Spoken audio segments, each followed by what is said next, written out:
नमस्कार शेतकरी मित्रांनो, जर तुम्ही ट्रॅक्टर, रोटाव्हेटर किंवा इतर शेती अवजारांच्या अनुदानाच्या प्रतीक्षेत असाल, तुम्हाला जर ही अवजारं घ्यायची असेल, तर तुमच्यासाठी आजची सर्वात मोठी आणि आनंदाची बातमी आपण या व्हिडिओच्या माध्यमातून समोर घेऊन आलेलो आहोत. महा-डी-बी-टी पोर्टलवरती बिल अपलोड करून थकीत अनुदानाची वाट पाहणाऱ्या शेतकरी बांधवांसाठी राज्य सरकारने मोठा या ठिकाणी निर्णय घेतलेला आहे.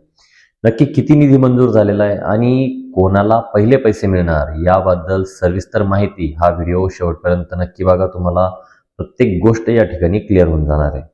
मित्रांनो, राज्य पुरस्कृत कृषी यांत्रिकीकरण जी काही योजना आहे, तर या योजनेसाठी राज्य सरकारने 23 जानेवारी 2026 रोजी महत्त्वपूर्ण असा शासन निर्णय, ज्याला आपण GR म्हणतो, तो निर्गमित केलेला आहे. या निर्णयानुसार थकीत अनुदानासाठी 50 कोटी रुपयांचा निधी वितरित करण्यास वित्त विभागाने मंजुरी सुद्धा दिलेली आहे. आपण बघत आहोत की गेल्या अनेक दिवसांपासून शेतकरी पूर्वसंमती मिळून सुद्धा अवजारांची खरेदी करून आणि जे काही खरेदी केलेलं अवजार आहे त्याचे बिलं असतील किंवा चलन असतील तर ते अपलोड करून अनुदानाच्या प्रतीक्षेत होते.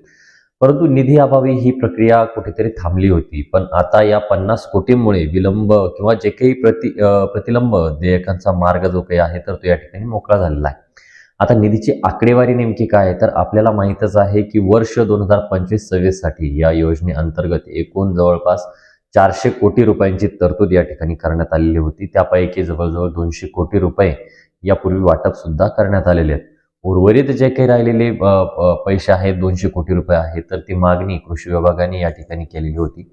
परंतु सध्या आताच्या घडीला त्यातील 50 कोटी रुपये तातडीने खर्च करण्यासाठी उपलब्ध करून देण्यात आलेले आहेत. जरी हा निधी अर्जांच्या तुलनेत कमी असला तरी ज्या शेतकऱ्यांनी आपली प्रक्रिया पूर्ण केलेली आहे, आपली अवजारं घेतलेली आहेत, त्यांचे चलन मिळवून ते अपलोड सुद्धा केलेले आहेत, त्यांच्यासाठी एक अतिशय दिलासादायक सुरुवात या ठिकाणी आहे असं म्हणायला आपल्याला हरकत नाहीये.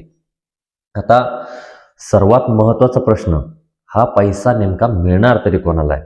ज्या शेतकरी बांधवांनी महा-डी-बी-टी वरती सर्वात आधी बिलं खरेदीची कागदपत्रे अपलोड केलेली आहेत त्यांना ज्येष्ठतेनुसार प्रायोरिटी बेसिस, म्हणजे जो अगोदर कागदपत्र अपलोड करेल त्याला प्राधान्य दिलं जाईल, अशा पद्धतीने त्या ठिकाणी या अनुदानाच्या वितरणाची प्रक्रिया होणार आहे.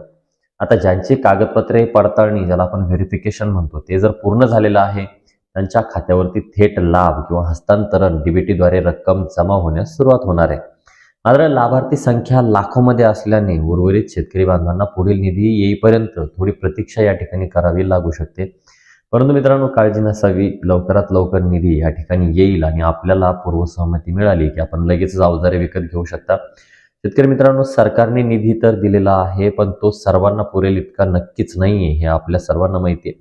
त्यामुळे उर्वरित 150 कोटी रुपये सरकार कधी देणार याकडे आता सर्वांचं लक्ष या ठिकाणी लागलेलं आहे. या संदर्भात नवीन अपडेट येताच आम्ही तुमच्यापर्यंत सगळ्यात अगोदर पोहोचवण्याचा प्रयत्न करूयात.